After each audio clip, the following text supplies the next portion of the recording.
In the land of Uz there lived a man whose name was Job. This man was blameless and upright, he feared God and shunned evil. He had 7 sons and 3 daughters. And he owned 7,000 sheep, 3,000 camels, 500 yoke of oxen and 500 donkeys, and had a large number of servants. He was the greatest man among all the people of the East. His sons used to take turns holding feasts in their homes, and they would invite their 3 sisters to eat and drink with them. When a period of feasting had run its course, Job would send and have them purified. Early in the morning he would sacrifice a burnt offering for each of them.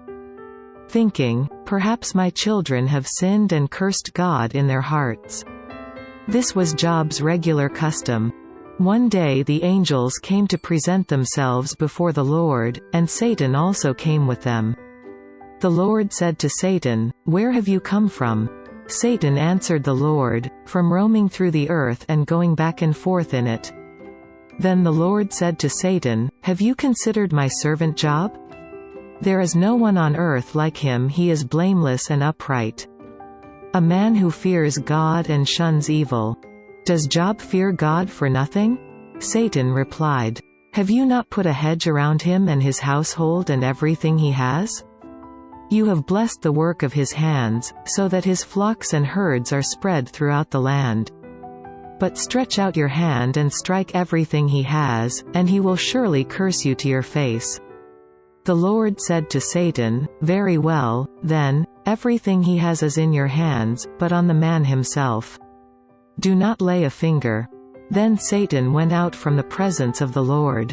One day when Job's sons and daughters were feasting and drinking wine at the oldest brother's house, a messenger came to Job and said, "The oxen were plowing and the donkeys were grazing nearby.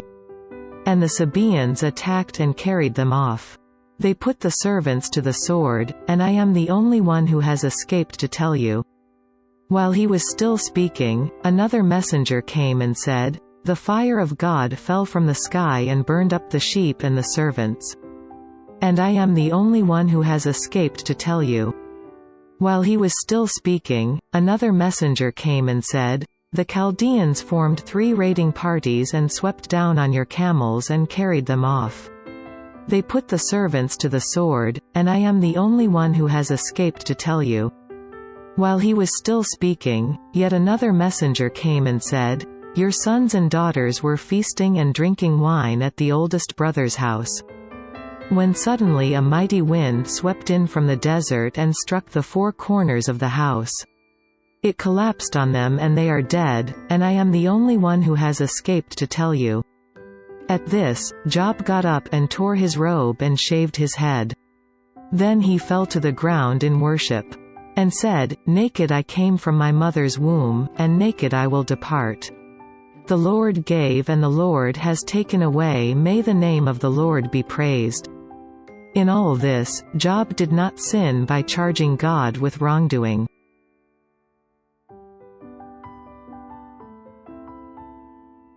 On another day the angels came to present themselves before the Lord, and Satan also came with them to present himself before him. And the Lord said to Satan, "Where have you come from?" Satan answered the Lord, "From roaming through the earth and going back and forth in it." Then the Lord said to Satan, "Have you considered my servant Job? There is no one on earth like him, he is blameless and upright. A man who fears God and shuns evil. And he still maintains his integrity, though you incited me against him to ruin him without any reason." "Skin for skin," Satan replied. "A man will give all he has for his own life. But stretch out your hand and strike his flesh and bones, and he will surely curse you to your face."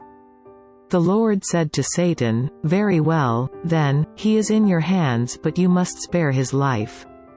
So Satan went out from the presence of the Lord and afflicted Job with painful sores from the soles of his feet to the top of his head. Then Job took a piece of broken pottery and scraped himself with it as he sat among the ashes. His wife said to him, "Are you still holding on to your integrity? Curse God and die." He replied, "You are talking like a foolish woman. Shall we accept good from God, and not trouble? In all this, Job did not sin in what he said.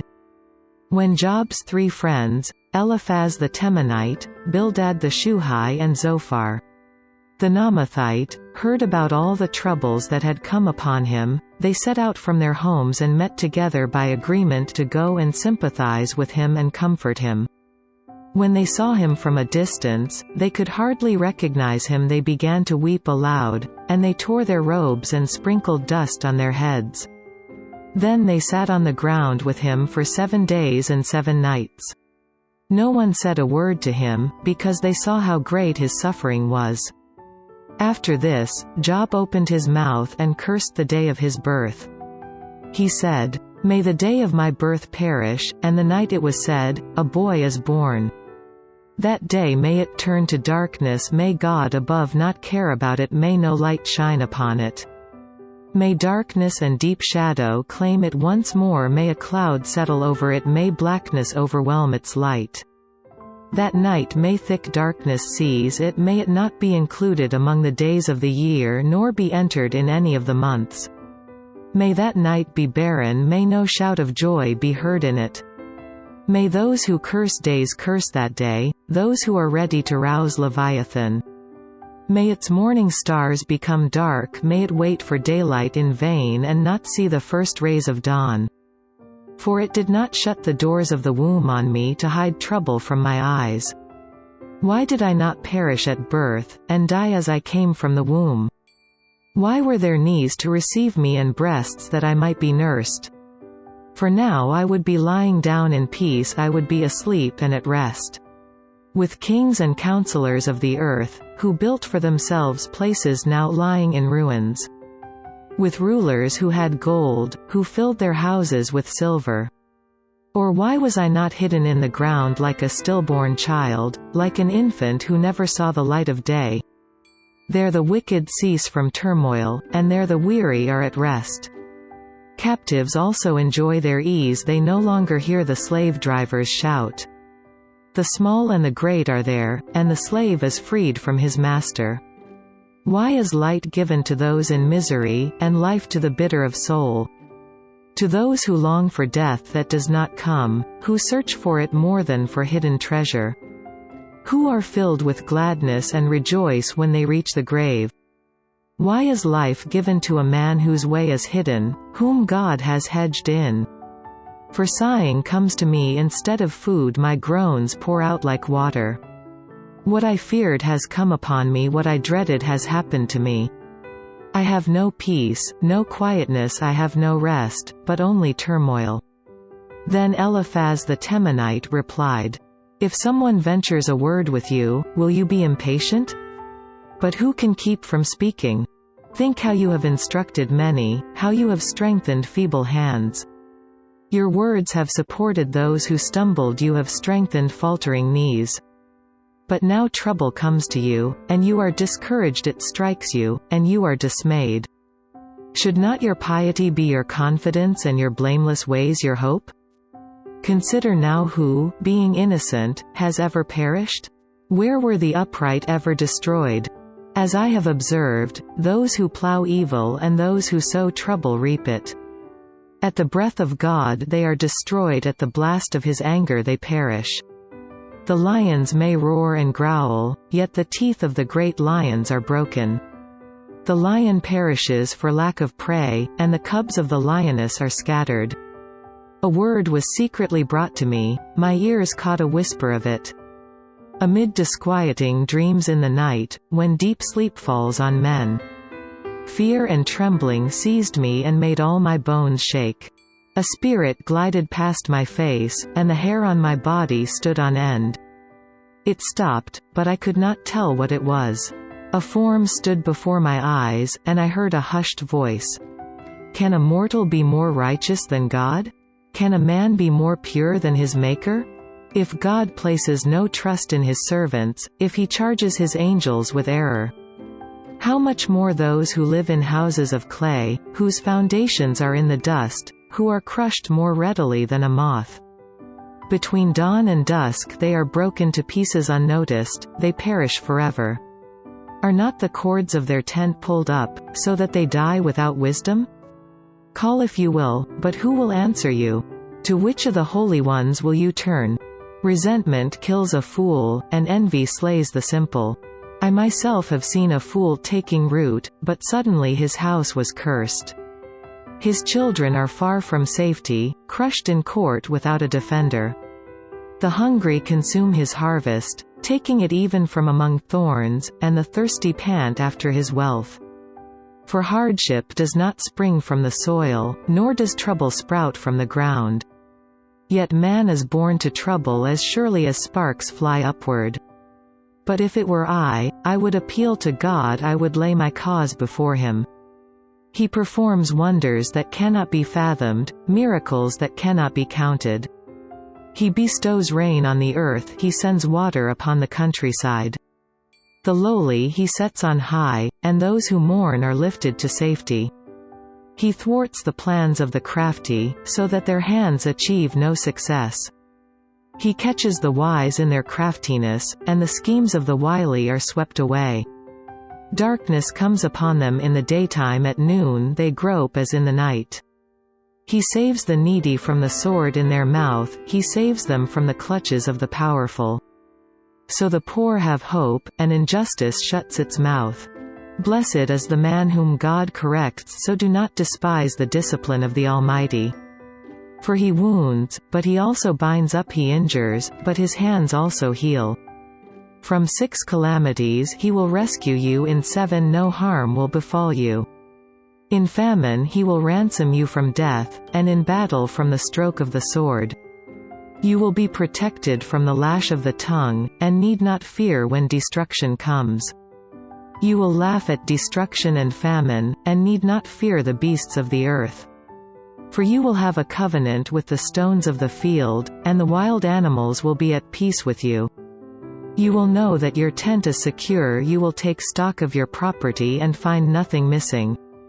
You will know that your children will be many, and your descendants like the grass of the earth. You will come to the grave in full vigor, like sheaves gathered in season. We have examined this, and it is true. So hear it and apply it to yourself. Then Job replied, If only my anguish could be weighed and all my misery be placed on the scales. It would surely outweigh the sand of the seas. No wonder my words have been impetuous. The arrows of the Almighty are in me. My spirit drinks in their poison. God's terrors are marshaled against me. Does a wild donkey bray when it has grass, or an ox bellow when it has fodder? Is tasteless food eaten without salt, or is there flavor in the white of an egg? I refuse to touch it. Such food makes me ill. Oh, that I might have my request, that God would grant what I hope for. That God would be willing to crush me, to let loose his hand and cut me off. Then I would still have this consolation, my joy in unrelenting pain, that I had not denied the words of the Holy One. What strength do I have, that I should still hope? What prospects, that I should be patient? Do I have the strength of stone? Is my flesh bronze? Do I have any power to help myself, now that success has been driven from me? A despairing man should have the devotion of his friends, even though he forsakes the fear of the Almighty. But my brothers are as undependable as intermittent streams, as the streams that overflow. When darkened by thawing ice and swollen with melting snow. But that cease to flow in the dry season, and in the heat vanish from their channels. Caravans turn aside from their routes, they go up into the wasteland and perish. The caravans of Tema look for water, the traveling merchants of Sheba look in hope. They are distressed, because they had been confident they arrive there, only to be disappointed. Now you too have proved to be of no help. You see something dreadful and are afraid. Have I ever said, Give something on my behalf, pay a ransom for me from your wealth? Deliver me from the hand of the enemy, ransom me from the clutches of the ruthless? Teach me, and I will be quiet. Show me where I have been wrong. How painful are honest words! But what do your arguments prove? Do you mean to correct what I say, and treat the words of a despairing man as wind? You would even cast lots for the fatherless and barter away your friend. But now be so kind as to look at me. Would I lie to your face? Relent, do not be unjust, reconsider, for my integrity is at stake. Is there any wickedness on my lips? Can my mouth not discern malice? Does not man have hard service on earth? Are not his days like those of a hired man? Like a slave longing for the evening shadows, or a hired man waiting eagerly for his wages. So I have been allotted months of futility, and nights of misery have been assigned to me. When I lie down I think, how long before I get up? The night drags on, and I toss till dawn. My body is clothed with worms and scabs, my skin is broken and festering. My days are swifter than a weaver's shuttle, and they come to an end without hope. Remember, O God, that my life is but a breath, my eyes will never see happiness again. The eye that now sees me will see me no longer, you will look for me, but I will be no more. As a cloud vanishes and is gone, so he who goes down to the grave does not return. He will never come to his house again, his place will know him no more. Therefore I will not keep silent, I will speak out in the anguish of my spirit, I will complain in the bitterness of my soul. Am I the sea, or the monster of the deep, that you put me under guard? When I think my bed will comfort me and my couch will ease my complaint. Even then you frighten me with dreams and terrify me with visions. So that I prefer strangling and death, rather than this body of mine. I despise my life, I would not live forever. Let me alone, my days have no meaning. What is man that you make so much of him, that you give him so much attention? That you examine him every morning and test him every moment? Will you never look away from me, or let me alone even for an instant? If I have sinned, what have I done to you, O watcher of men? Why have you made me your target? Have I become a burden to you? Why do you not pardon my offenses and forgive my sins? For I will soon lie down in the dust, you will search for me, but I will be no more. Then Bildad the Shuhite replied, How long will you say such things? Your words are a blustering wind. Does God pervert justice? Does the Almighty pervert what is right? When your children sinned against him, he gave them over to the penalty of their sin. But if you will look to God and plead with the Almighty, if you are pure and upright, even now he will rouse himself on your behalf and restore you to your rightful place. Your beginnings will seem humble, so prosperous will your future be. Ask the former generations and find out what their fathers learned. For we were born only yesterday and know nothing, and our days on earth are but a shadow. Will they not instruct you and tell you? Will they not bring forth words from their understanding? Can papyrus grow tall where there is no marsh? Can reeds thrive without water? While still growing and uncut, they wither more quickly than grass. Such is the destiny of all who forget God, so perishes the hope of the godless. What he trusts in is fragile, what he relies on is a spider's web. He leans on his web, but it gives way, he clings to it, but it does not hold. He is like a well-watered plant in the sunshine, spreading its shoots over the garden. It entwines its roots around a pile of rocks and looks for a place among the stones. But when it is torn from its spot, that place disowns it and says, I never saw you. Surely its life withers away, and from the soil other plants grow. Surely God does not reject a blameless man or strengthen the hands of evildoers. He will yet fill your mouth with laughter and your lips with shouts of joy. Your enemies will be clothed in shame, and the tents of the wicked will be no more. Then Job replied, Indeed, I know that this is true. But how can a mortal be righteous before God? Though one wished to dispute with him, he could not answer him 1 time out of 1,000. His wisdom is profound, his power is vast. Who has resisted him and come out unscathed? He moves mountains without their knowing it and overturns them in his anger. He shakes the earth from its place and makes its pillars tremble. He speaks to the sun and it does not shine, he seals off the light of the stars.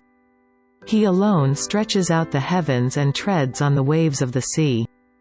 He is the maker of the Bear and Orion, the Pleiades and the constellations of the south.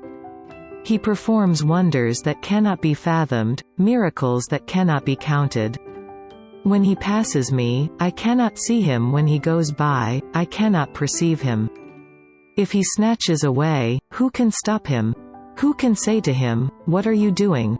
God does not restrain his anger. Even the cohorts of Rahab cowered at his feet. How then can I dispute with him? How can I find words to argue with him? Though I were innocent, I could not answer him. I could only plead with my judge for mercy. Even if I summoned him and he responded, I do not believe he would give me a hearing. He would crush me with a storm and multiply my wounds for no reason. He would not let me regain my breath, but would overwhelm me with misery. If it is a matter of strength, he is mighty. And if it is a matter of justice, who will summon him? Even if I were innocent, my mouth would condemn me. If I were blameless, it would pronounce me guilty. Although I am blameless, I have no concern for myself. I despise my own life. It is all the same. That is why I say, he destroys both the blameless and the wicked. When a scourge brings sudden death, he mocks the despair of the innocent. When a land falls into the hands of the wicked, he blindfolds its judges. If it is not he, then who is it? My days are swifter than a runner. They fly away without a glimpse of joy. They skim past like boats of papyrus, like eagles swooping down on their prey. If I say, I will forget my complaint, I will change my expression, and smile. I still dread all my sufferings, for I know you will not hold me innocent. Since I am already found guilty, why should I struggle in vain? Even if I washed myself with soap and my hands with washing soda, you would plunge me into a slime pit so that even my clothes would detest me. He is not a man like me that I might answer him, that we might confront each other in court. If only there were someone to arbitrate between us, to lay his hand upon us both. Someone to remove God's rod from me, so that his terror would frighten me no more. Then I would speak up without fear of him, but as it now stands with me, I cannot. I loathe my very life. Therefore I will give free rein to my complaint and speak out in the bitterness of my soul. I will say to God, do not condemn me, but tell me what charges you have against me. Does it please you to oppress me, to spurn the work of your hands, while you smile on the schemes of the wicked? Do you have eyes of flesh? Do you see as a mortal sees? Are your days like those of a mortal, or your years like those of a man? That you must search out my faults and probe after my sin. Though you know that I am not guilty and that no one can rescue me from your hand? Your hands shaped me and made me. Will you now turn and destroy me? Remember that you molded me like clay. Will you now turn me to dust again? Did you not pour me out like milk and curdle me like cheese? Clothe me with skin and flesh and knit me together with bones and sinews? You gave me life and showed me kindness, and in your providence watched over my spirit. But this is what you concealed in your heart, and I know that this was in your mind. If I sinned, you would be watching me and would not let my offense go unpunished. If I am guilty, woe to me. Even if I am innocent, I cannot lift my head, for I am full of shame and drowned in my affliction. If I hold my head high, you stalk me like a lion and again display your awesome power against me. You bring new witnesses against me and increase your anger toward me. Your forces come against me wave upon wave. Why then did you bring me out of the womb? I wish I had died before any eye saw me. If only I had never come into being, or had been carried straight from the womb to the grave. Are not my few days almost over? Turn away from me so I can have a moment's joy. Before I go to the place of no return, to the land of gloom and deep shadow. To the land of deepest night, of deep shadow and disorder, where even the light is like darkness. Then Zophar the Naamathite replied, Are all these words to go unanswered? Is this talker to be vindicated? Will your idle talk reduce men to silence? Will no one rebuke you when you mock? You say to God, "My beliefs are flawless and I am pure in your sight." Oh, how I wish that God would speak, that he would open his lips against you, and disclose to you the secrets of wisdom, for true wisdom has two sides. Know this: God has even forgotten some of your sin. Can you fathom the mysteries of God? Can you probe the limits of the Almighty? They are higher than the heavens, what can you do? They are deeper than the depths of the grave, what can you know? Their measure is longer than the earth and wider than the sea. If he comes along and confines you in prison and convenes a court, who can oppose him? Surely he recognizes deceitful men, and when he sees evil, does he not take note? But a witless man can no more become wise than a wild donkey colt can be born a man. Yet if you devote your heart to him and stretch out your hands to him, if you put away the sin that is in your hand and allow no evil to dwell in your tent, then you will lift up your face without shame, you will stand firm and without fear. You will surely forget your trouble, recalling it only as waters gone by. Life will be brighter than noonday, and darkness will become like morning. You will be secure, because there is hope. You will look about you and take your rest in safety. You will lie down, with no one to make you afraid, and many will court your favor. But the eyes of the wicked will fail, and escape will elude them. Their hope will become a dying gasp.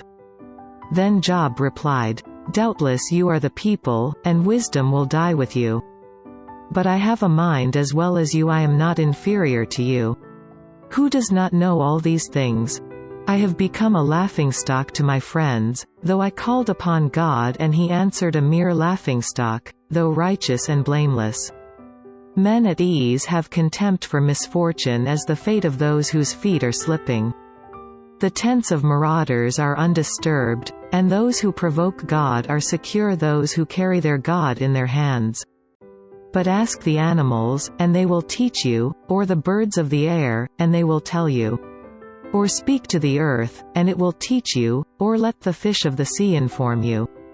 Which of all these does not know that the hand of the Lord has done this? In his hand is the life of every creature and the breath of all mankind. Does not the ear test words as the tongue tastes food? Is not wisdom found among the aged? Does not long life bring understanding? To God belong wisdom and power, counsel and understanding are his. What he tears down cannot be rebuilt, the man he imprisons cannot be released. If he holds back the waters, there is drought. If he lets them loose, they devastate the land. To him belongs strength and victory, both deceived and deceiver are his. He leads counselors away stripped and makes fools of judges. He takes off the shackles put on by kings and ties a loincloth around their waist. He leads priests away stripped and overthrows men long established. He silences the lips of trusted advisers and takes away the discernment of elders. He pours contempt on nobles and disarms the mighty. He reveals the deep things of darkness and brings deep shadows into the light. He makes nations great, and destroys them. He enlarges nations, and disperses them. He deprives the leaders of the earth of their reason. He sends them wandering through a trackless waste. They grope in darkness with no light. He makes them stagger like drunkards. My eyes have seen all this, my ears have heard and understood it. What you know, I also know. I am not inferior to you. But I desire to speak to the Almighty and to argue my case with God. You, however, smear me with lies. You are worthless physicians, all of you. If only you would be altogether silent. For you, that would be wisdom. Hear now my argument, listen to the plea of my lips. Will you speak wickedly on God's behalf? Will you speak deceitfully for him? Will you show him partiality? Will you argue the case for God? Would it turn out well if he examined you? Could you deceive him as you might deceive men? He would surely rebuke you if you secretly showed partiality. Would not his splendor terrify you? Would not the dread of him fall on you? Your maxims are proverbs of ashes, your defenses are defenses of clay. Keep silent and let me speak, then let come to me what may. Why do I put myself in jeopardy and take my life in my hands? Though he slay me, yet will I hope in him, I will surely defend my ways to his face. Indeed, this will turn out for my deliverance, for no godless man would dare come before him. Listen carefully to my words, let your ears take in what I say. Now that I have prepared my case, I know I will be vindicated. Can anyone bring charges against me? If so, I will be silent and die. Only grant me these two things, O God, and then I will not hide from you. Withdraw your hand far from me, and stop frightening me with your terrors. Then summon me and I will answer, or let me speak, and you reply. How many wrongs and sins have I committed? Show me my offense and my sin. Why do you hide your face and consider me your enemy? Will you torment a windblown leaf? Will you chase after dry chaff? For you write down bitter things against me and make me inherit the sins of my youth. You fasten my feet in shackles, you keep close watch on all my paths by putting marks on the soles of my feet. So man wastes away like something rotten, like a garment eaten by moths. Man born of woman is of few days and full of trouble. He springs up like a flower and withers away like a fleeting shadow, he does not endure. Do you fix your eye on such a one? Will you bring him before you for judgment? Who can bring what is pure from the impure? No one. Man's days are determined, you have decreed the number of his months and have set limits he cannot exceed. So look away from him and let him alone, till he has put in his time like a hired man. At least there is hope for a tree, if it is cut down, it will sprout again, and its new shoots will not fail. Its roots may grow old in the ground and its stump die in the soil. Yet at the scent of water it will bud and put forth shoots like a plant. But man dies and is laid low, he breathes his last and is no more. As water disappears from the sea or a riverbed becomes parched and dry. So man lies down and does not rise till the heavens are no more. Men will not awake or be roused from their sleep. If only you would hide me in the grave and conceal me till your anger has passed. If only you would set me a time and then remember me. If a man dies, will he live again? All the days of my hard service I will wait for my renewal to come. You will call and I will answer you, you will long for the creature your hands have made. Surely then you will count my steps but not keep track of my sin. My offenses will be sealed up in a bag you will cover over my sin. But as a mountain erodes and crumbles and as a rock is moved from its place. As water wears away stones and torrents wash away the soil, so you destroy man's hope. You overpower him once for all, and he is gone, you change his countenance and send him away. If his sons are honored, he does not know it, if they are brought low, he does not see it. He feels but the pain of his own body and mourns only for himself. Then Eliphaz the Temanite replied, Would a wise man answer with empty notions or fill his belly with the hot east wind? Would he argue with useless words, with speeches that have no value? But you even undermine piety and hinder devotion to God. Your sin prompts your mouth, you adopt the tongue of the crafty. Your own mouth condemns you, not mine, your own lips testify against you. Are you the first man ever born? Were you brought forth before the hills? Do you listen in on God's counsel? Do you limit wisdom to yourself? What do you know that we do not know? What insights do you have that we do not have? The gray-haired and the aged are on our side, men even older than your father. Are God's consolations not enough for you, words spoken gently to you? Why has your heart carried you away, and why do your eyes flash? So that you vent your rage against God and pour out such words from your mouth? What is man, that he could be pure, or one born of woman, that he could be righteous? If God places no trust in his holy ones, if even the heavens are not pure in his eyes, how much less man, who is vile and corrupt, who drinks up evil like water? Listen to me and I will explain to you. Let me tell you what I have seen. What wise men have declared, hiding nothing received from their fathers. To whom alone the land was given when no alien passed among them. All his days the wicked man suffers torment, the ruthless through all the years stored up for him. Terrifying sounds fill his ears when all seems well, marauders attack him. He despairs of escaping the darkness, he is marked for the sword. He wanders about food for vultures, he knows the day of darkness is at hand. Distress and anguish fill him with terror, they overwhelm him, like a king poised to attack.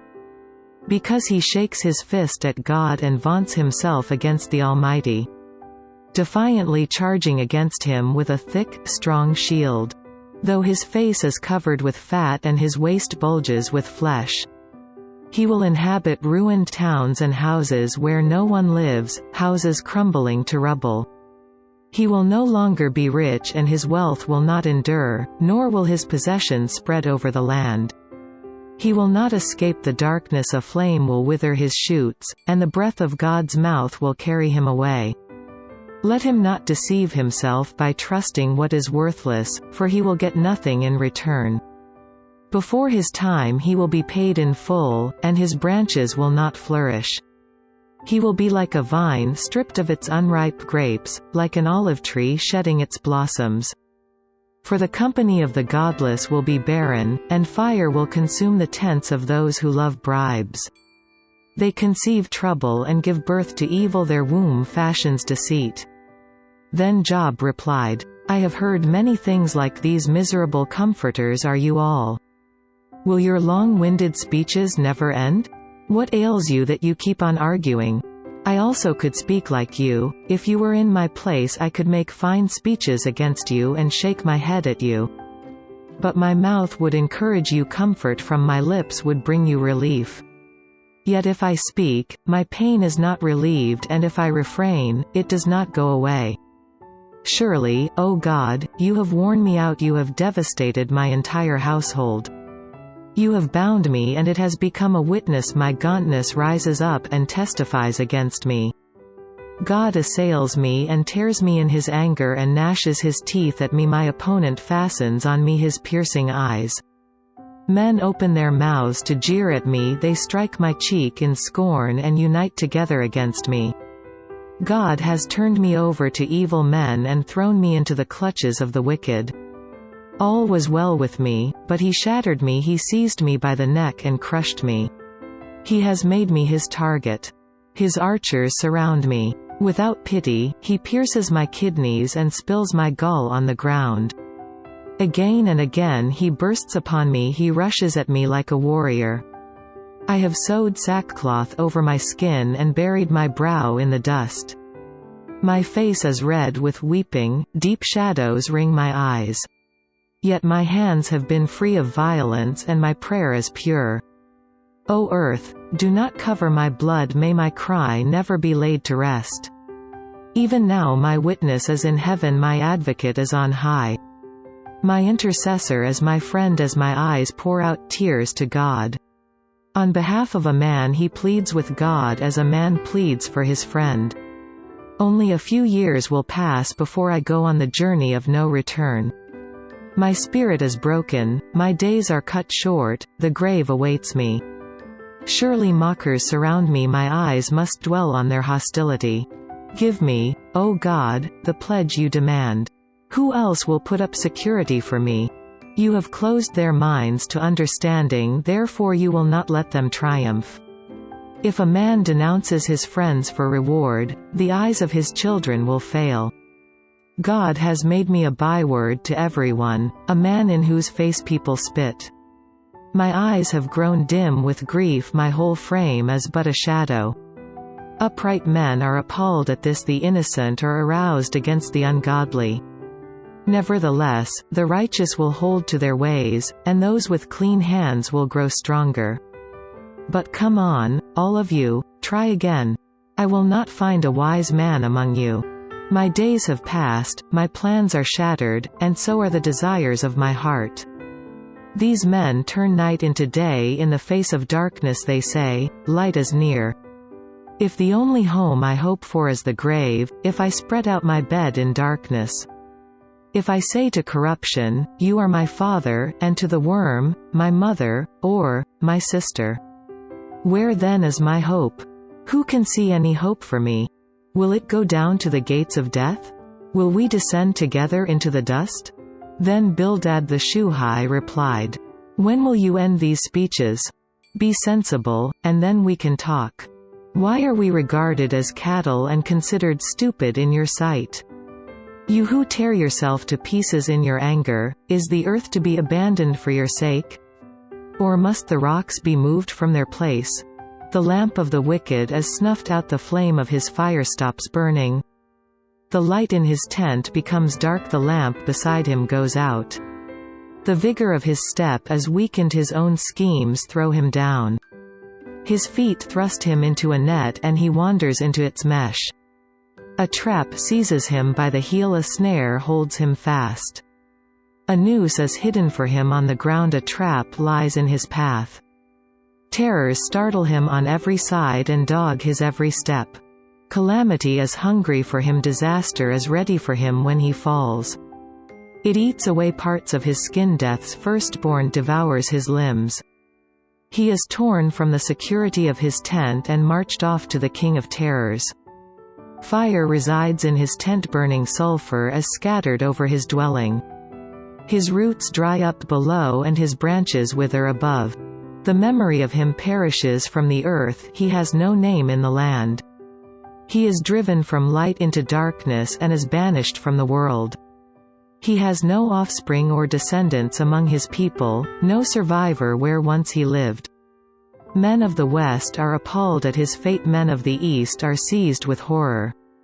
Surely such is the dwelling of an evil man, such is the place of one who knows not God. Then Job replied, how long will you torment me and crush me with words? 10 times now you have reproached me shamelessly, you attack me. If it is true that I have gone astray, my error remains my concern alone. If indeed you would exalt yourselves above me and use my humiliation against me, then know that God has wronged me and drawn his net around me. Though I cry, I've been wronged. I get no response, though I call for help, there is no justice.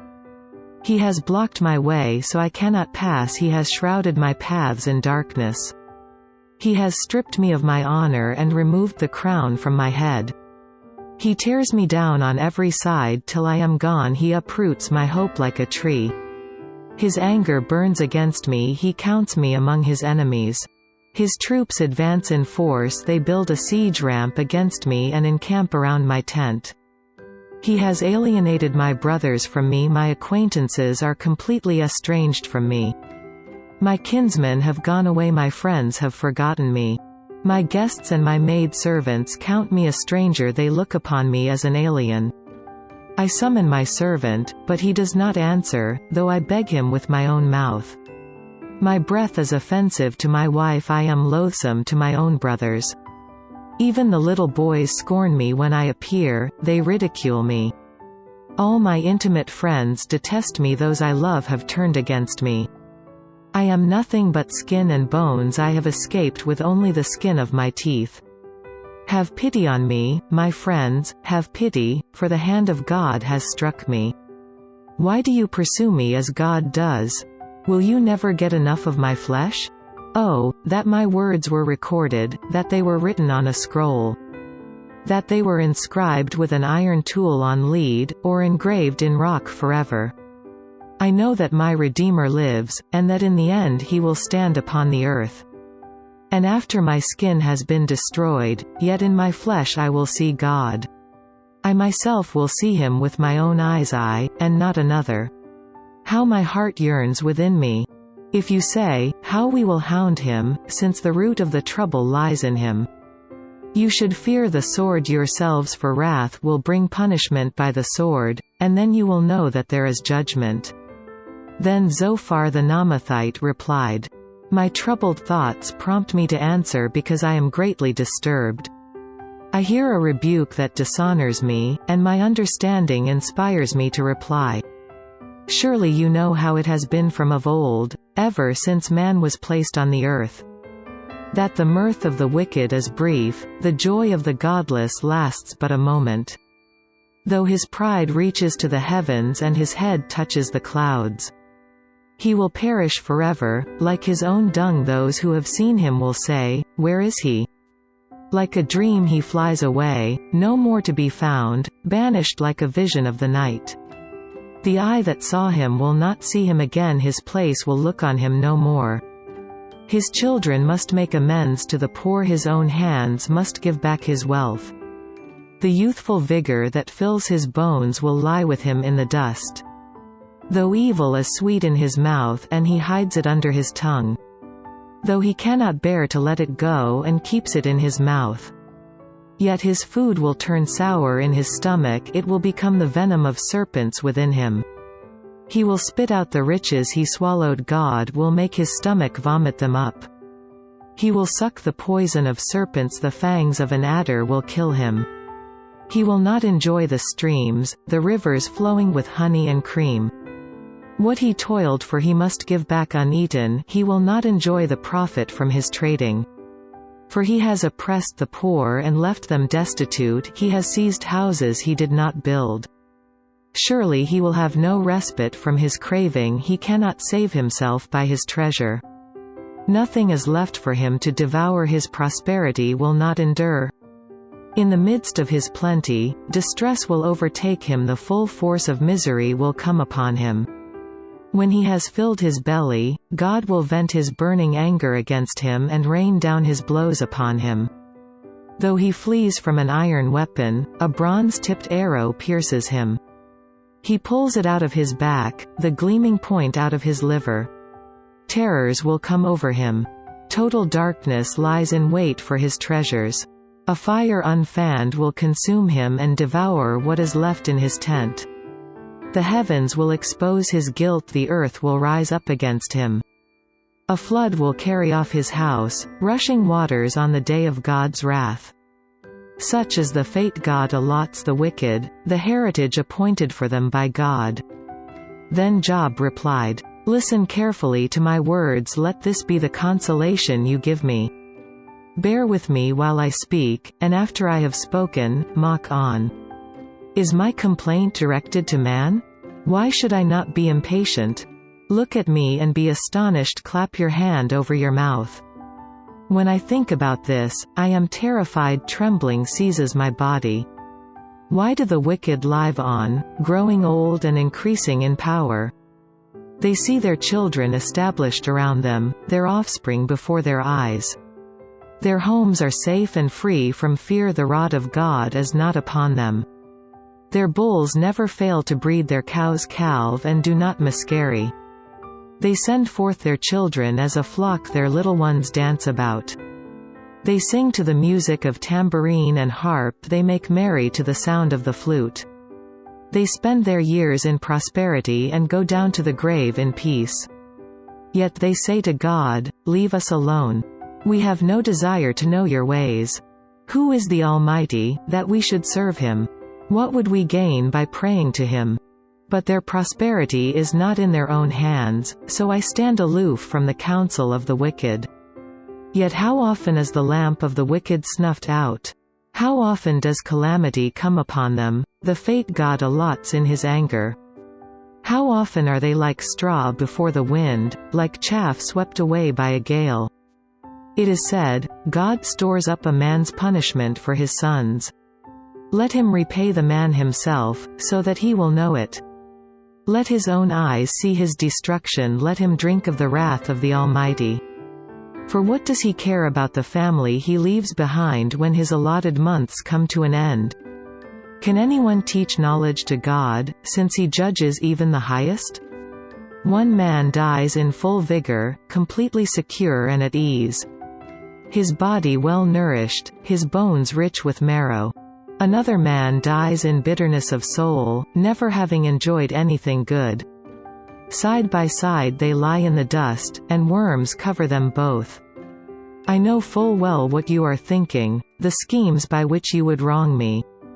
You say, where now is the great man's house, the tents where wicked men lived? Have you never questioned those who travel? Have you paid no regard to their accounts? That the evil man is spared from the day of calamity, that he is delivered from the day of wrath? Who denounces his conduct to his face? Who repays him for what he has done? He is carried to the grave, and watch is kept over his tomb. The soil in the valley is sweet to him, all men follow after him, and a countless throng goes before him. So how can you console me with your nonsense? Nothing is left of your answers but falsehood. Then Eliphaz the Temanite replied, Can a man be of benefit to God? Can even a wise man benefit him? What pleasure would it give the Almighty if you were righteous? What would he gain if your ways were blameless? Is it for your piety that he rebukes you and brings charges against you? Is not your wickedness great? Are not your sins endless? You demanded security from your brothers, for no reason you stripped men of their clothing, leaving them naked. You gave no water to the weary, and you withheld food from the hungry. Though you were a powerful man, owning land, an honored man, living on it. And you sent widows away empty-handed and broke the strength of the fatherless. That is why snares are all around you, why sudden peril terrifies you. Why it is so dark you cannot see, and why a flood of water covers you. Is not God in the heights of heaven? And see how lofty are the highest stars. Yet you say, what does God know? Does he judge through such darkness? Thick clouds veil him, so he does not see us as he goes about in the vaulted heavens. Will you keep to the old path that evil men have trod? They were carried off before their time, their foundations washed away by a flood. They said to God, Leave us alone. What can the Almighty do to us? Yet it was he who filled their houses with good things, so I stand aloof from the counsel of the wicked. The righteous see their ruin and rejoice, the innocent mock them, saying, Surely our foes are destroyed, and fire devours their wealth. Submit to God and be at peace with him, in this way prosperity will come to you. Accept instruction from his mouth and lay up his words in your heart. If you return to the Almighty, you will be restored if you remove wickedness far from your tent.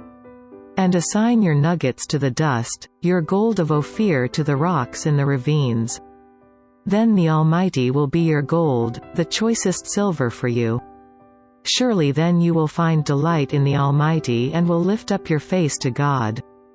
You will pray to him, and he will hear you, and you will fulfill your vows. What you decide on will be done, and light will shine on your ways.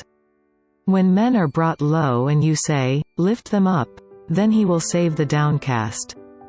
He will deliver even one who is not innocent, who will be delivered through the cleanness of your hands. Then Job replied, Even today my complaint is bitter, his hand is heavy in spite of my groaning. If only I knew where to find him, if only I could go to his dwelling. I would state my case before him and fill my mouth with arguments. I would find out what he would answer me, and consider what he would say. Would he oppose me with great power? No, he would not press charges against me.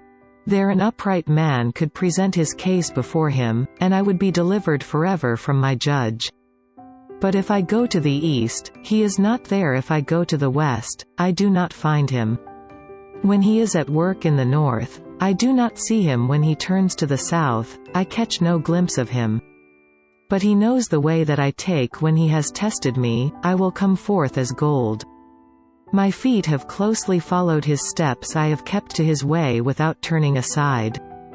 I have not departed from the commands of his lips. I have treasured the words of his mouth more than my daily bread. But he stands alone, and who can oppose him? He does whatever he pleases. He carries out his decree against me, and many such plans he still has in store. That is why I am terrified before him. When I think of all this, I fear him. God has made my heart faint. The Almighty has terrified me. Yet I am not silenced by the darkness, by the thick darkness that covers my face. Why does the Almighty not set times for judgment? Why must those who know Him look in vain for such days? Men move boundary stones, they pasture flocks they have stolen. They drive away the orphan's donkey and take the widow's ox in pledge. They thrust the needy from the path and force all the poor of the land into hiding. Like wild donkeys in the desert, the poor go about their labor of foraging food. The wasteland provides food for their children. They gather fodder in the fields and glean in the vineyards of the wicked. Lacking clothes, they spend the night naked, they have nothing to cover themselves in the cold. They are drenched by mountain rains and hug the rocks for lack of shelter. The fatherless child is snatched from the breast, the infant of the poor is seized for a debt. Lacking clothes, they go about naked, they carry the sheaves, but still go hungry. They crush olives among the terraces, they tread the winepresses, yet suffer thirst. The groans of the dying rise from the city, and the souls of the wounded cry out for help. But God charges no one with wrongdoing. There are those who rebel against the light, who do not know its ways or stay in its paths. When daylight is gone, the murderer rises up and kills the poor and needy in the night, he steals forth like a thief. The eye of the adulterer watches for dusk, he thinks, no eye will see me, and he keeps his face concealed. In the dark, men break into houses, but by day they shut themselves in, they want nothing to do with the light. For all of them, deep darkness is their morning, they make friends with the terrors of darkness. Yet they are foam on the surface of the water, their portion of the land is cursed, so that no one goes to the vineyards. As heat and drought snatch away the melted snow, so the grave snatches away those who have sinned. The womb forgets them, the worm feasts on them, evil men are no longer remembered but are broken like a tree. They prey on the barren and childless woman, and to the widow show no kindness. But God drags away the mighty by His power, though they become established, they have no assurance of life. He may let them rest in a feeling of security, but His eyes are on their ways. For a little while they are exalted, and then they are gone, they are brought low and gathered up like all others, they are cut off like heads of grain. If this is not so, who can prove me false and reduce my words to nothing? Then Bildad the Shuhite replied, Dominion and awe belong to God, He establishes order in the heights of heaven. Can His forces be numbered? Upon whom does His light not rise? How then can a man be righteous before God? How can one born of woman be pure? If even the moon is not bright and the stars are not pure in His eyes. How much less man, who is but a maggot, a son of man, who is only a worm? Then Job replied, How you have helped the powerless! How you have saved the arm that is feeble! What advice you have offered to one without wisdom! And what great insight you have displayed! Who has helped you utter these words? And whose spirit spoke from your mouth? The dead are in deep anguish, those beneath the waters and all that live in them. Death is naked before God, destruction lies uncovered. He spreads out the northern skies over empty space, He suspends the earth over nothing. He wraps up the waters in His clouds, yet the clouds do not burst under their weight. He covers the face of the full moon, spreading His clouds over it. He marks out the horizon on the face of the waters for a boundary between light and darkness. The pillars of the heavens quake, aghast at His rebuke. By His power He churned up the sea, by His wisdom He cut Rahab to pieces. By His breath the skies became fair, His hand pierced the gliding serpent. And these are but the outer fringe of His works, how faint the whisper we hear of Him. Who then can understand the thunder of His power? And Job continued his discourse. As surely as God lives, who has denied me justice, the Almighty, who has made me taste bitterness of soul. As long as I have life within me, the breath of God in my nostrils. My lips will not speak wickedness, and my tongue will utter no deceit. I will never admit you are in the right till I die, I will not deny my integrity. I will maintain my righteousness and never let go of it. My conscience will not reproach me as long as I live. May my enemies be like the wicked, my adversaries like the unjust. For what hope has the godless when he is cut off, when God takes away his life? Does God listen to his cry when distress comes upon him?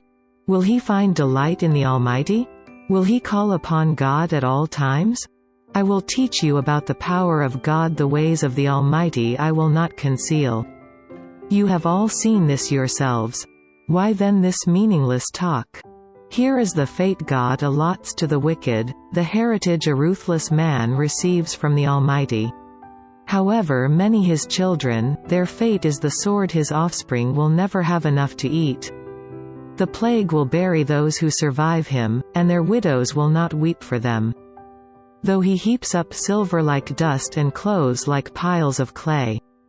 What he lays up the righteous will wear, and the innocent will divide his silver. The house he builds is like a moth's cocoon, like a hut made by a watchman. He lies down wealthy, but will do so no more. When he opens his eyes, all is gone. Terrors overtake him like a flood. A tempest snatches him away in the night. The east wind carries him off, and he is gone. It sweeps him out of his place. It hurls itself against him without mercy as he flees headlong from its power. It claps its hands in derision and hisses him out of his place. There is a mine for silver and a place where gold is refined. Iron is taken from the earth, and copper is smelted from ore. Man puts an end to the darkness. He searches the farthest recesses for ore in the blackest darkness. Far from where people dwell he cuts a shaft, in places forgotten by the foot of man. Far from men he dangles and sways. The earth, from which food comes, is transformed below as by fire. Sapphires come from its rocks, and its dust contains nuggets of gold. No bird of prey knows that hidden path, no falcon's eye has seen it. Proud beasts do not set foot on it, and no lion prowls there. Man's hand assaults the flinty rock and lays bare the roots of the mountains. He tunnels through the rock. His eyes see all its treasures. He searches the sources of the rivers and brings hidden things to light. But where can wisdom be found? Where does understanding dwell? Man does not comprehend its worth. It cannot be found in the land of the living. The deep says, "It is not in me," the sea says, "It is not with me." It cannot be bought with the finest gold, nor can its price be weighed in silver. It cannot be bought with the gold of Ophir, with precious onyx or sapphires. Neither gold nor crystal can compare with it, nor can it be had for jewels of gold. Coral and jasper are not worthy of mention. The price of wisdom is beyond rubies. The topaz of Cush cannot compare with it. It cannot be bought with pure gold. Where then does wisdom come from?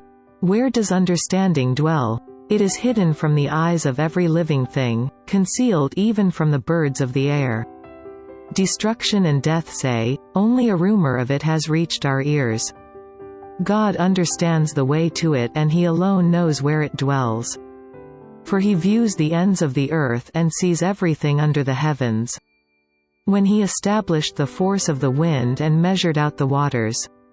When he made a decree for the rain and a path for the thunderstorm. Then he looked at wisdom and appraised it. He confirmed it and tested it. And he said to man, "The fear of the Lord that is wisdom, and to shun evil is understanding." Quote. Job continued his discourse. How I long for the months gone by, for the days when God watched over me. When his lamp shone upon my head and by his light I walked through darkness. Oh, for the days when I was in my prime, when God's intimate friendship blessed my house. When the Almighty was still with me and my children were around me. When my path was drenched with cream and the rock poured out for me streams of olive oil. When I went to the gate of the city and took my seat in the public square. The young men saw me and stepped aside, and the old men rose to their feet. The chief men refrained from speaking and covered their mouths with their hands. The voices of the nobles were hushed, and their tongues stuck to the roof of their mouths. Whoever heard me spoke well of me, and those who saw me commended me. Because I rescued the poor who cried for help, and the fatherless who had none to assist him. The man who was dying blessed me. I made the widow's heart sing. I put on righteousness as my clothing, justice was my robe and my turban. I was eyes to the blind and feet to the lame. I was a father to the needy. I took up the case of the stranger. I broke the fangs of the wicked and snatched the victims from their teeth. I thought, I will die in my own house, my days as numerous as the grains of sand. My roots will reach to the water, and the dew will lie all night on my branches. My glory will remain fresh in me, the bow ever new in my hand. Men listened to me expectantly, waiting in silence for my counsel. After I had spoken, they spoke no more. My words fell gently on their ears. They waited for me as for showers and drank in my words as the spring rain. When I smiled at them, they scarcely believed it. The light of my face was precious to them. I chose the way for them and sat as their chief. I dwelt as a king among his troops. I was like one who comforts mourners. But now they mock me, men younger than I, whose fathers I would have disdained to put with my sheepdogs. Of what use was the strength of their hands to me, since their vigor had gone from them? Haggard from want and hunger, they roamed the parched land in desolate wastelands at night. In the brush they gathered salt herbs, and their food was the root of the broom tree. They were banished from their fellow men, shouted at as if they were thieves. They were forced to live in the dry stream beds, among the rocks and in holes in the ground. They brayed among the bushes and huddled in the undergrowth. A base and nameless brood, they were driven out of the land. And now their sons mock me in song. I have become a byword among them. They detest me and keep their distance. They do not hesitate to spit in my face. Now that God has unstrung my bow and afflicted me, they throw off restraint in my presence. On my right the tribe attacks. They lay snares for my feet, they build their siege ramps against me. They break up my road. They succeed in destroying me without anyone's helping them. They advance as through a gaping breach. Amid the ruins they come rolling in. Terrors overwhelm me. My dignity is driven away as by the wind, my safety vanishes like a cloud. And now my life ebbs away. Days of suffering grip me. Night pierces my bones. My gnawing pains never rest. In his great power God becomes like clothing to me. He binds me like the neck of my garment. He throws me into the mud, and I am reduced to dust and ashes. I cry out to you, O God, but you do not answer. I stand up, but you merely look at me. You turn on me ruthlessly. With the might of your hand you attack me. You snatch me up and drive me before the wind. You toss me about in the storm. I know you will bring me down to death, to the place appointed for all the living. Surely no one lays a hand on a broken man when he cries for help in his distress. Have I not wept for those in trouble? Has not my soul grieved for the poor? Yet when I hoped for good, evil came. When I looked for light, then came darkness. The churning inside me never stops. Days of suffering confront me. I go about blackened, but not by the sun. I stand up in the assembly and cry for help. I have become a brother of jackals, a companion of owls. My skin grows black and peels. My body burns with fever. My harp is tuned to mourning, and my flute to the sound of wailing. I made a covenant with my eyes not to look lustfully at a girl. For what is man's lot from God above, his heritage from the Almighty on high? Is it not ruin for the wicked, disaster for those who do wrong? Does he not see my ways and count my every step? If I have walked in falsehood or my foot has hurried after deceit, let God weigh me in honest scales, and he will know that I am blameless. If my steps have turned from the path, if my heart has been led by my eyes, or if my hands have been defiled, then may others eat what I have sown, and may my crops be uprooted. If my heart has been enticed by a woman, or if I have lurked at my neighbor's door, then may my wife grind another man's grain, and may other men sleep with her. For that would have been shameful, a sin to be judged. It is a fire that burns to destruction, it would have uprooted my harvest. If I have denied justice to my menservants and maidservants when they had a grievance against me, what will I do when God confronts me? What will I answer when called to account? Did not he who made me in the womb make them? Did not the same one form us both within our mothers? If I have denied the desires of the poor or let the eyes of the widow grow weary, if I have kept my bread to myself, not sharing it with the fatherless, but from my youth I reared him as would a father, and from my birth I guided the widow. If I have seen anyone perishing for lack of clothing, or a needy man without a garment, and his heart did not bless me for warming him with the fleece from my sheep. If I have raised my hand against the fatherless, knowing that I had influence in court, then let my arm fall from the shoulder, let it be broken off at the joint. For I dreaded destruction from God, and for fear of his splendor I could not do such things. If I have put my trust in gold or said to pure gold, you are my security. If I have rejoiced over my great wealth, the fortune my hands had gained. If I have regarded the sun in its radiance or the moon moving in splendor, so that my heart was secretly enticed and my hand offered them a kiss of homage, then these also would be sins to be judged, for I would have been unfaithful to God on high. If I have rejoiced at my enemy's misfortune or gloated over the trouble that came to him, I have not allowed my mouth to sin by invoking a curse against his life. If the men of my household have never said, who has not had his fill of Job's meat? But no stranger had to spend the night in the street, for my door was always open to the traveler. If I have concealed my sin as men do, by hiding my guilt in my heart, because I so feared the crowd and so dreaded the contempt of the clans that I kept silent and would not go outside. Oh, that I had someone to hear me! I sign now my defense, let the Almighty answer me, let my accuser put his indictment in writing. Surely I would wear it on my shoulder, I would put it on like a crown. I would give him an account of my every step like a prince, I would approach him.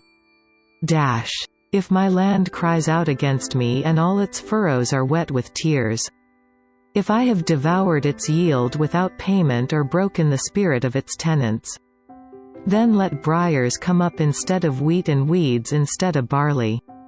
The words of Job are ended. So these three men stopped answering Job, because he was righteous in his own eyes. But Elihu son of Barachel the Buzite, of the family of Ram, became very angry with Job for justifying himself rather than God. He was also angry with the three friends, because they had found no way to refute Job, and yet had condemned him. Now Elihu had waited before speaking to Job because they were older than he. But when he saw that the three men had nothing more to say, his anger was aroused. So Elihu son of Barachel the Buzite said, I am young in years, and you are old, that is why I was fearful, not daring to tell you what I know. I thought, age should speak, advanced years should teach wisdom. But it is the Spirit in a man, the breath of the Almighty, that gives him understanding. It is not only the old who are wise, not only the aged who understand what is right. Therefore I say, listen to me, I too will tell you what I know. I waited while you spoke, I listened to your reasoning while you were searching for words. I gave you my full attention. But not one of you has proved Job wrong, none of you has answered his arguments. Do not say, we have found wisdom, let God refute him, not man. But Job has not marshaled his words against me, and I will not answer him with your arguments. They are dismayed and have no more to say, words have failed them. Must I wait, now that they are silent, now that they stand there with no reply? I too will have my say, I too will tell what I know. For I am full of words, and the Spirit within me compels me. Inside I am like bottled-up wine, like new wineskins ready to burst. I must speak and find relief, I must open my lips and reply. I will show partiality to no one, nor will I flatter any man. For if I were skilled in flattery, my Maker would soon take me away. But now, Job, listen to my words, pay attention to everything I say. I am about to open my mouth, my words are on the tip of my tongue. My words come from an upright heart, my lips sincerely speak what I know. The Spirit of God has made me, the breath of the Almighty gives me life. Answer me then, if you can prepare yourself and confront me. I am just like you before God, I too have been taken from clay. No fear of me should alarm you, nor should my hand be heavy upon you. But you have said in my hearing, I heard the very words. I am pure and without sin, I am clean and free from guilt.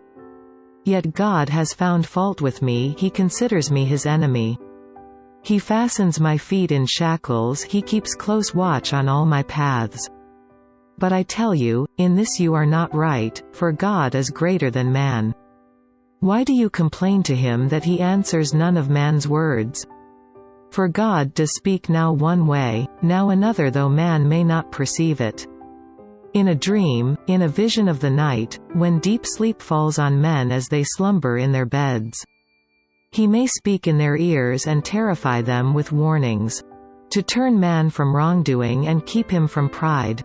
To preserve his soul from the pit, his life from perishing by the sword. Or a man may be chastened on a bed of pain with constant distress in his bones. So that his very being finds food repulsive and his soul loathes the choicest meal. His flesh wastes away to nothing, and his bones, once hidden, now stick out. His soul draws near to the pit, and his life to the messengers of death. Yet if there is an angel on his side as a mediator, 1 out of 1,000, to tell a man what is right for him, to be gracious to him and say, spare him from going down to the pit, I have found a ransom for him. Then his flesh is renewed like a child's, it is restored as in the days of his youth. He prays to God and finds favor with him, he sees God's face and shouts for joy, he is restored by God to his righteous state. Then he comes to men and says, I sinned, and perverted what was right, but I did not get what I deserved.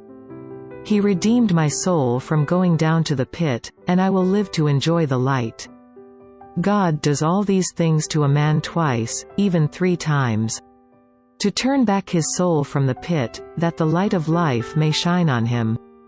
Pay attention, Job, and listen to me, be silent, and I will speak. If you have anything to say, answer me, speak up, for I want you to be cleared. But if not, then listen to me, be silent, and I will teach you wisdom. Then Elihu said, hear my words, you wise men, listen to me, you men of learning. For the ear tests words as the tongue tastes food. Let us discern for ourselves what is right, let us learn together what is good. Job says, I am innocent, but God denies me justice.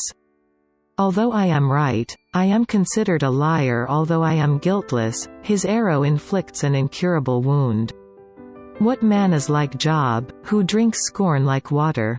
He keeps company with evildoers, he associates with wicked men. For he says, it profits a man nothing when he tries to please God. So listen to me, you men of understanding. Far be it from God to do evil, from the Almighty to do wrong.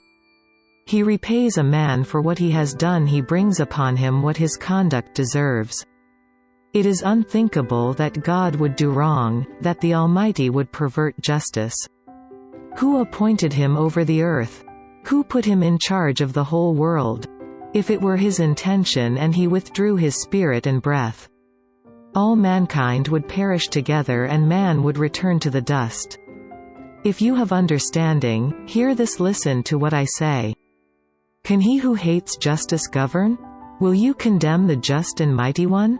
Is he not the one who says to kings, you are worthless, and to nobles, you are wicked? Who shows no partiality to princes and does not favor the rich over the poor, for they are all the work of his hands. They die in an instant, in the middle of the night the people are shaken and they pass away, the mighty are removed without human hand. His eyes are on the ways of men, he sees their every step. There is no dark place, no deep shadow, where evildoers can hide. God has no need to examine men further, that they should come before him for judgment. Without inquiry he shatters the mighty and sets up others in their place. Because he takes note of their deeds, he overthrows them in the night and they are crushed. He punishes them for their wickedness where everyone can see them. Because they turned from following him and had no regard for any of his ways. They caused the cry of the poor to come before him, so that he heard the cry of the needy. But if he remains silent, who can condemn him? If he hides his face, who can see him? Yet he is over man and nation alike. To keep a godless man from ruling, from laying snares for the people. Suppose a man says to God, I am guilty but will offend no more. Teach me what I cannot see. If I have done wrong, I will not do so again. Should God then reward you on your terms, when you refuse to repent? You must decide, not I, so tell me what you know. Men of understanding declare, wise men who hear me say to me. Job speaks without knowledge, his words lack insight. Oh, that Job might be tested to the utmost for answering like a wicked man.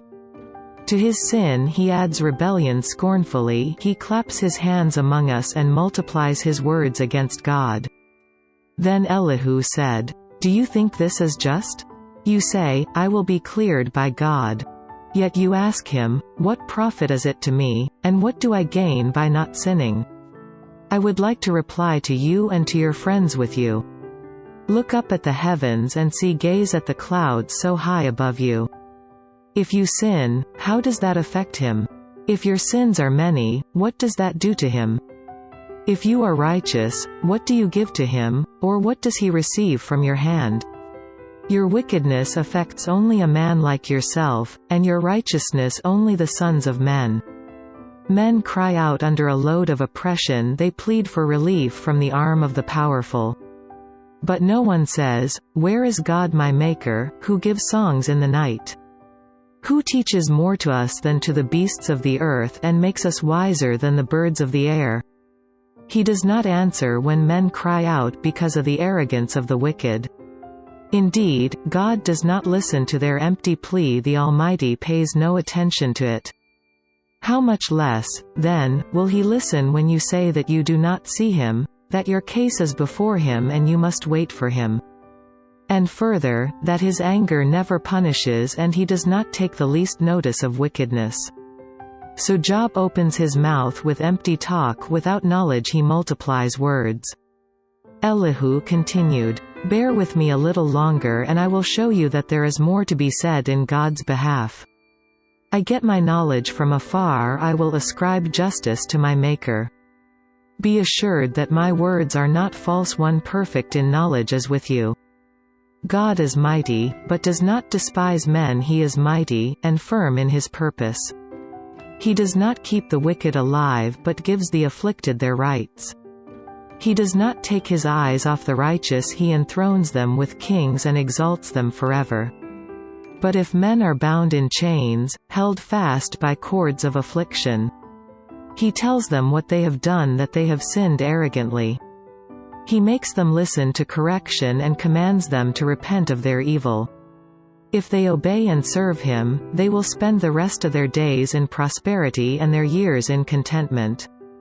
But if they do not listen, they will perish by the sword and die without knowledge. The godless in heart harbor resentment, even when he fetters them, they do not cry for help. They die in their youth, among male prostitutes of the shrines. But those who suffer he delivers in their suffering, he speaks to them in their affliction.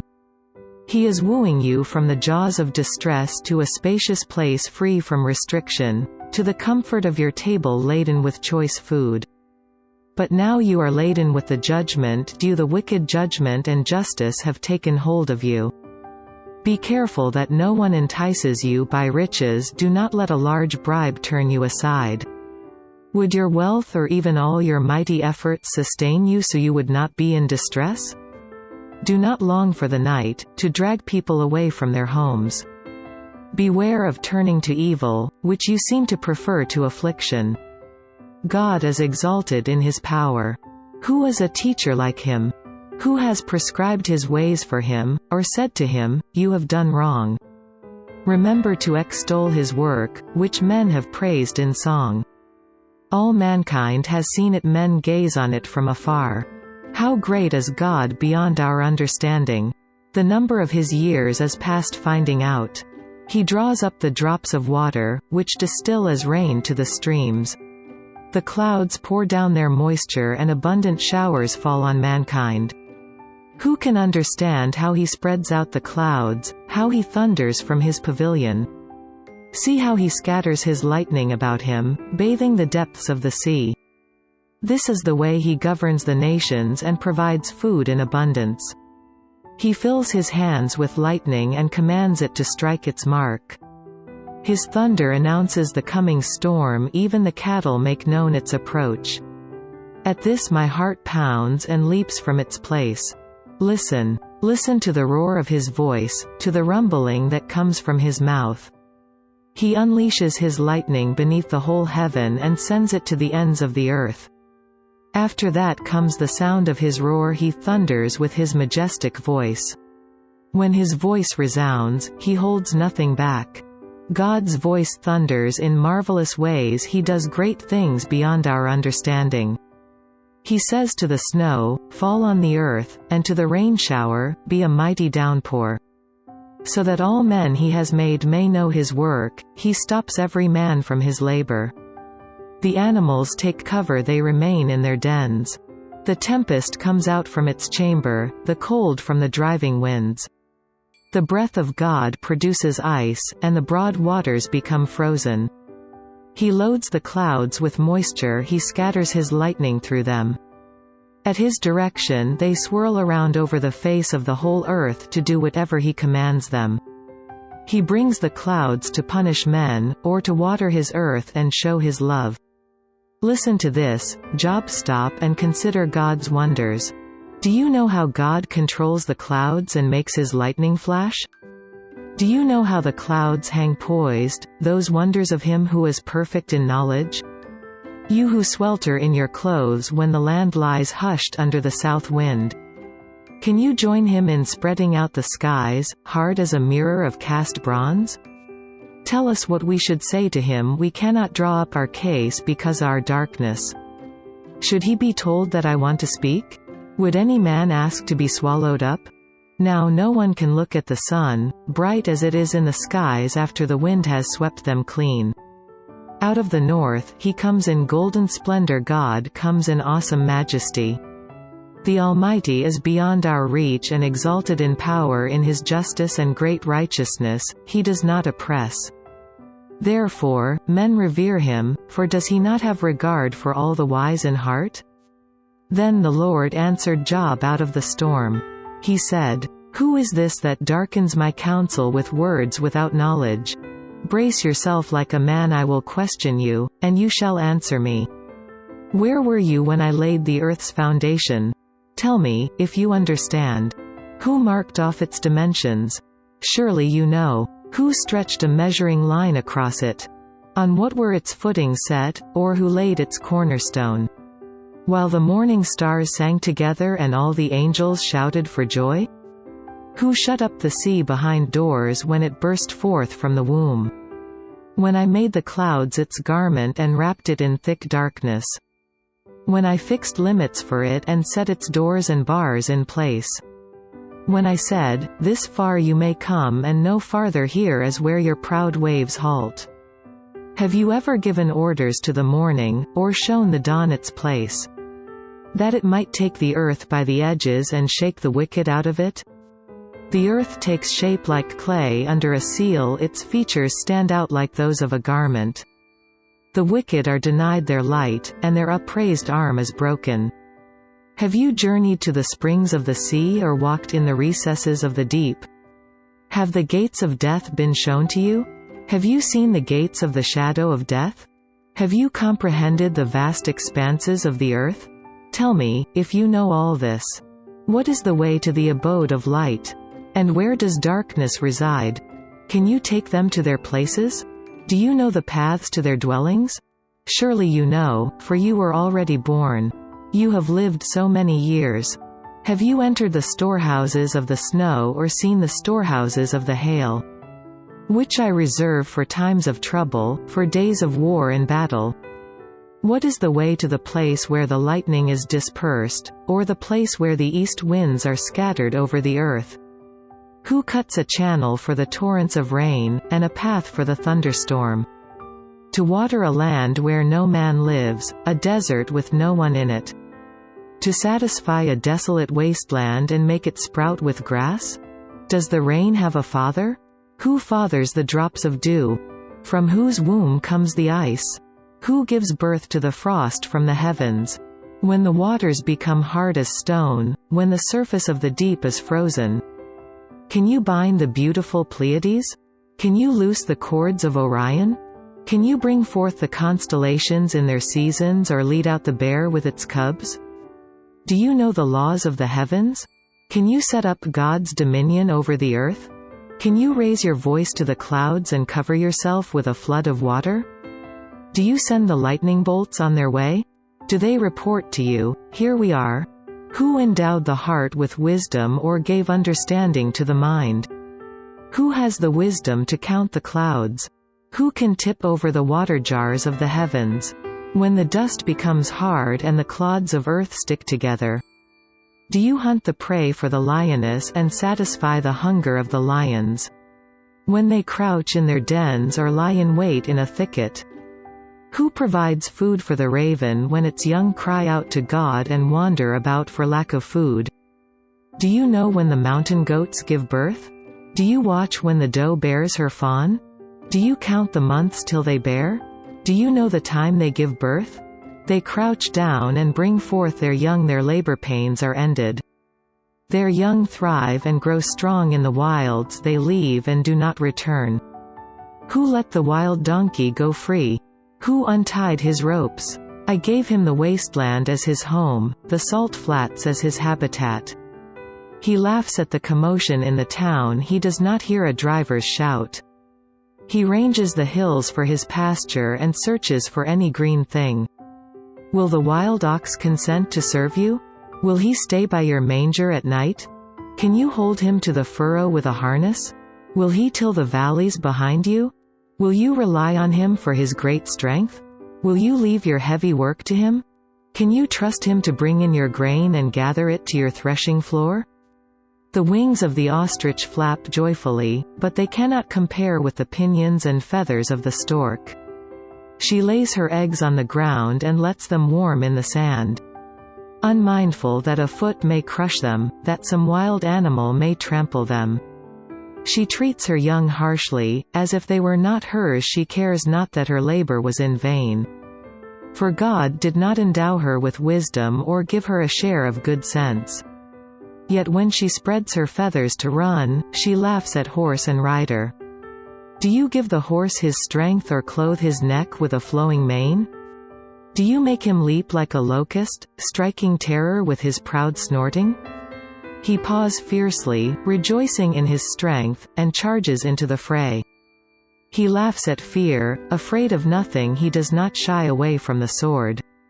The quiver rattles against his side, along with the flashing spear and lance. In frenzied excitement he eats up the ground, he cannot stand still when the trumpet sounds. At the blast of the trumpet he snorts, aha! He catches the scent of battle from afar, the shout of commanders and the battle cry. Does the hawk take flight by your wisdom and spread his wings toward the south? Does the eagle soar at your command and build his nest on high? He dwells on a cliff and stays there at night, a rocky crag is his stronghold. From there he seeks out his food, his eyes detect it from afar. His young ones feast on blood, and where the slain are, there is he. The Lord said to Job, "Will the one who contends with the Almighty correct him? Let him who accuses God answer him." Then Job answered the Lord, I am unworthy, how can I reply to you? I put my hand over my mouth. I spoke once, but I have no answer twice, but I will say no more. Then the Lord spoke to Job out of the storm. Brace yourself like a man, I will question you, and you shall answer me. Would you discredit my justice? Would you condemn me to justify yourself? Do you have an arm like God's, and can your voice thunder like His? Then adorn yourself with glory and splendor, and clothe yourself in honor and majesty. Unleash the fury of your wrath. Look at every proud man and bring him low. Look at every proud man and humble him, crush the wicked where they stand.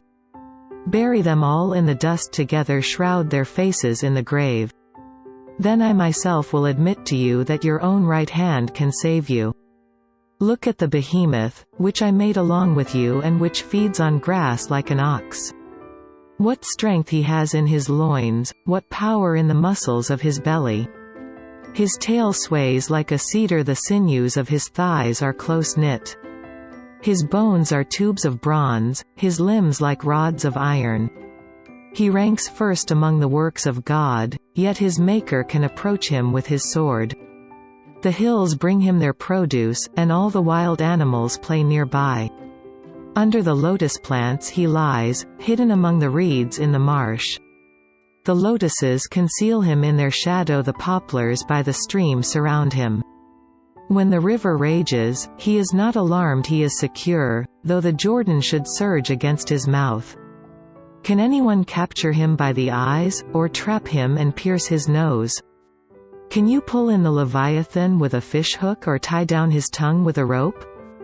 Can you put a cord through his nose or pierce his jaw with a hook?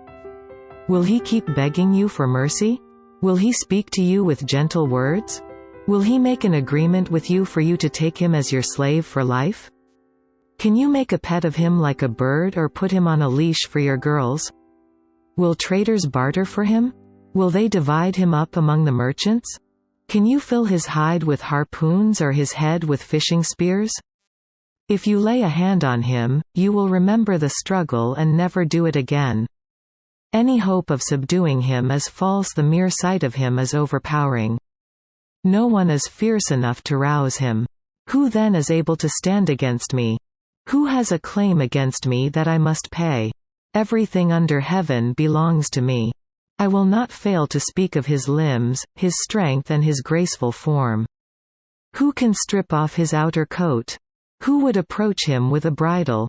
Who dares open the doors of his mouth, ringed about with his fearsome teeth? His back has rows of shields tightly sealed together.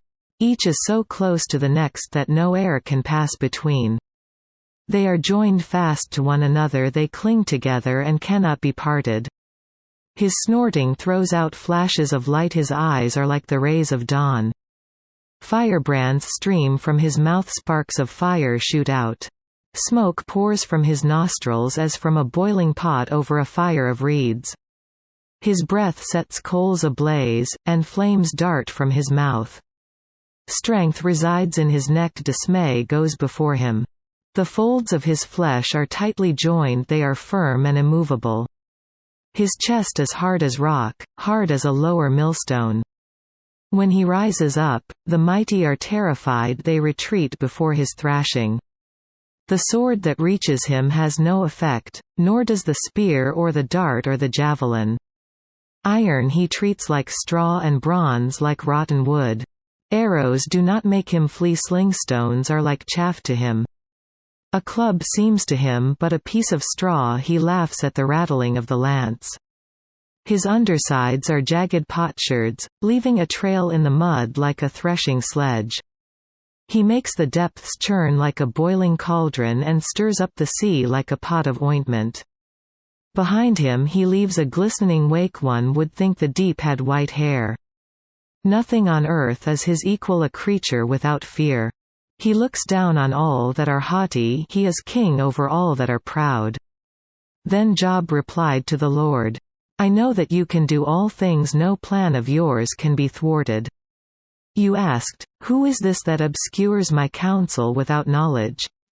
Surely I spoke of things I did not understand, things too wonderful for me to know. You said, Listen now, and I will speak, I will question you, and you shall answer me. My ears had heard of you, but now my eyes have seen you. Therefore I despise myself and repent in dust and ashes. After the Lord had said these things to Job, he said to Eliphaz the Temanite, I am angry with you and your 2 friends, because you have not spoken of me what is right, as my servant Job has. So now take 7 bulls and 7 rams and go to my servant Job and sacrifice a burnt offering for yourselves. My servant Job will pray for you, and I will accept his prayer and not deal with you according to your folly.